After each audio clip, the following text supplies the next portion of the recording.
Bullshit. Bullshit. Derivative. That I love. I absolutely love. Today's faction focus is on the Sisters of Battle, and for the most part, it's kind of what you would expect. But there remain some interesting items of note. Let's take a look. The Sisters' army rule is Acts of Faith, and I'm certain everyone expected this to be their army rule. Like the Imperial Guard's orders, Acts of Faith plus Miracle Dice have characterized the Sisters of Battle well, serving as a unique game mechanic and not just a probability boosting rule. The methods by which Miracle Dice are acquired have changed slightly.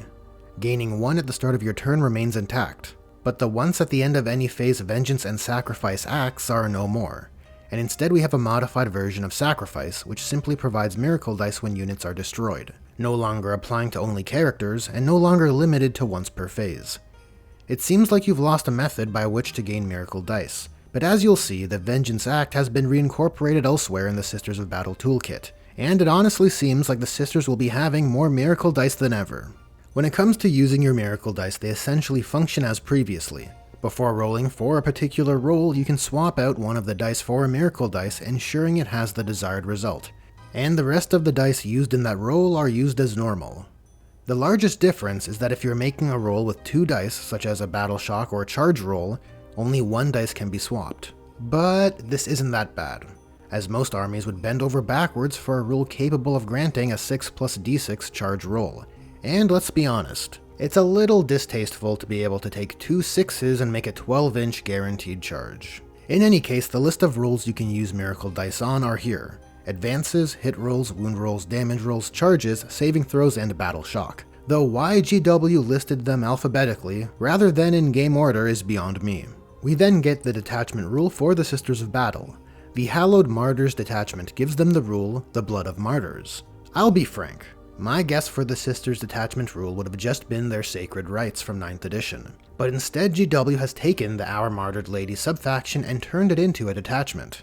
This, while certainly emblematic to the broader Sisters of Battle themes, is interesting, as it gives me some hope that it's possible for the subfactions to at least be represented within this detachment paradigm. Starting out the unit preview, we have the Triumph of St. Catherine, even though we have a Battle Sister squad further below. The Triumph serves as the Big Cheese centerpiece model on preview, and I like what I see. Streamlined rules which are easier to manage for a unit which was overly complicated. Its big ability is Relics of Matriarchs, which allows you to select 2 of 6 aura abilities to turn on at the start of a battle round. Fiery Heart makes all Miracle Dice gained from destroyed Battle Sisters units within 6 inches count as a 6, which is spicy. Sacred Rose improves leadership by 1, which is less so. Ebon Chalice removes the limit of 1 act of faith per phase to units within 6 inches, also a powerful exception. Argent Shroud adds 1 to the attacks of rapid-fire weapons, which may be useful. Valorous Heart gives units within 6 inches a feel no pain. There's your big castle moneymaker right there. And Bloody Rose gives melee weapons to units within 6 inches the lethal hits ability, also pretty useful. Next is the Battle Sister squad datasheet. The noteworthy stat line change is the shifting of Battle Sisters leadership from the Space Marine standard down to the Guardsman standard, which I get it isn't ideal. Honestly, I think from a narrative point of view, having 1 tier for each would be more accurate, but I'll give benefit of the doubt that it's probably not ideal for gameplay purposes. And since Space Marines are more elite and typically have far fewer models on the table, it makes sense to me for the leadership to drop down. Looking at their weapon profiles, I don't see anything too crazy, but the worst ballistic skill on the heavy bolters and multi-meltas definitely catch my eye. And I'll admit it aligns with my bias, as I always felt it was weird for a Battle Sister and a Devastator or Havoc to wield the same weapons with the same ease. For me, the big change on display are the abilities. The Cherub provides a once per battle round bonus Miracle Dice when performing an act of faith. The Defenders of Faith ability gives you 1 additional Miracle Dice at the end of your command phase for each objective controlled by any Battle Sister squad units. And the War Gear ability provided by the Simulacrum Imperialis provides you a Miracle Dice each time a unit is destroyed by that Battle Sister squad. Altogether, it makes the Battle Sister squads your workhorse miracle makers. Makes sense for the premier battle line unit of the army. Though I will note that since Battle Shock now wants high dice rather than low dice as per the morale tests of 9th edition, low rolled miracle dice don't seem to have much use. which perhaps contextualizes why miracle dice seem more plentiful. Moving on to weapons. First we have the Exorcist, which Warhammer Community uses to showcase the indirect fire weapon ability. First, let's talk about the Exorcist itself. Overall, the range of both profiles have taken a hit, though I'd say it's a fair one for a deadly indirect firing weapon. The Exorcist conflagration rockets have lost AP, but are more or less in line when you consider the AP deflation of 10th. And the Exorcist missile launcher has one lower attack potential from 3d3 to d6 plus 2, but importantly, the minimum has remained the same. Plus it has a bump in strength to keep up with the toughness inflation of 10th edition. As for how Indirect works, I'm happy to find it seems to have a much greater efficacy in 10th edition. Simply, if you're attacking a unit which is not visible, that attack has -1 to hit, and the target gains the benefit of cover.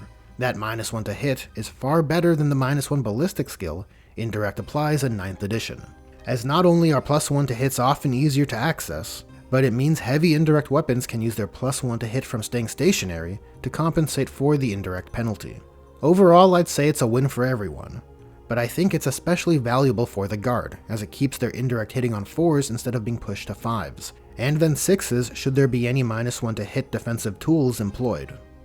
The second weapon profile is Morven Val's Lance of Illumination, which, while deadly, is fairly moderate compared to the likes of Guilliman and Abaddon, which feels appropriate.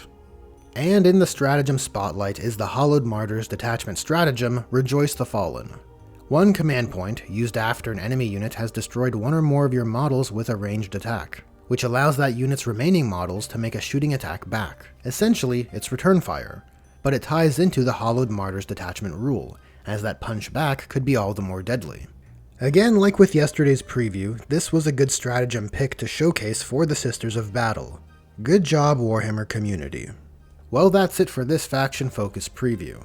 I think it's one of the better ones we've had thus far. We got clear definitions on the army and detachment rules, and supporting previews which create a picture of how the Acts of Faith will operate, and a decent picture of their capacity. Plus clarity on indirect weapons, and a stratagem which ties into the detachment rule makes for a good preview in my eyes. I'd give it a 7 out of 10, rounding down of course. But I want to hear from you, and especially from those Sisters of Battle players. What do you think about what's been previewed on this faction focus?